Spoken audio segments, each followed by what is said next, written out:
like you, obviously, I don't have quite the long and illustrious career. I'm probably about 50% of the way of where you are. I've got 17 years in now. Because I'm And what's that? that's because I'm a lot older. Yeah, yeah. I don't know about a lot older, but you started in 92, 93. Is that correct? Yes, Yeah, I correct. didn't jump into the game until '06. So you had a little bit of a head start on me. Um, so being that I've been in this profession for as long as I have, like you, it wasn't until a few years ago that I actually experienced uh, I guess it would be a traumatic experience debriefing. Um, and I believe you were there when we had this one. As you know, especially with having a focus on mental health, I've gone through several different things. We talked about these the other day. The double homicide that I was privy to. Um, I was one of the first responding units with the rest of my shift to that particular double homicide, and a quick experience in that was that we got there, we handled business, talking about autopilot. We got there and we handled business. We did our jobs, navigated uh, all the different areas that we needed to get through in order to get the one survivor that was still alive safely away into medical help, and then to process the scene, get everybody there to help process the scene.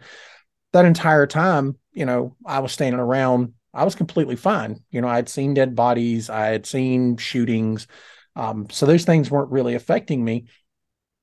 And I remember in specific, we had a coworker that was there with us, and this particular coworker was going through field training at the time, and he was kind of standing there, and he just kind of had this bewildered look on his face, and walked up and spoke with him. And I was like, "Hey man, you good? You all right? What's going on?" It's like, I kind of feel like we should be talking to somebody right now. I'm like, what? What do you mean you should be talking to somebody? Like, I mean, we're going to be talking to investigators and all of that. What in particular are you talking about? I mean, with everything we just seen and we went through, I just kind of felt like we should be talking to somebody. And even I think then I was either just getting started into my education in mental health, but even then, you know, I was like, what do you mean talking to somebody? Like, we don't talk to anybody. This is fine. And Right. I had talked previously, um, uh, uh, people like yourselves who have been in the work for this long, and even me at 17 years, we think back in the earlier days of our careers and talk about those things, that it wasn't an issue. So when he brought this up to me, I was falling susceptible to the same thing. I'm looking at him. I'm like, what do you mean? What do you mean we need to talk to somebody? And then it dawned on me, okay, like this is affecting him. And at the time, a couple of our chaplains were there, and I walked over and I said, "Hey, you mind walking over and speaking with us?" And because we try to do things as a group, because we need to rely on one another, I got the sergeant at the time and the rest of the shift. I say, y'all come over here and let's have a chat real quick. So we sat there and we talked with the chaplain, and it wasn't as structured as the debriefings that you're referring to now, because I don't think then, we even, well, it was well before 2016. So obviously there probably wasn't as much information out there, and the research wasn't out there probably. But we kind of had our own little debriefing while we were still there on the scene outside the crime scene tape with the chaplain, where we sat there and talked about, what we went through, what we experienced, what we saw. And of course, all of us were macho men. So we were like, I mean, I'm fine. I didn't feel anything. Well, it wasn't until weeks later where it finally dawned on me that, yeah, yeah, there was something going on. And like I explained to you the other day, I'm a right-handed person. I don't know what this guy's over here doing most of the time. Like, I can't write with it. It's pretty much useless unless I need to hold a cup or something. Um, but my right hand is my dominant hand. So I do everything with that. Draw my gun, drink, eat, operate a doorknob, shift gears in a manual. I know a lot of people can't do that nowadays. Um, but my right hand is my go-to.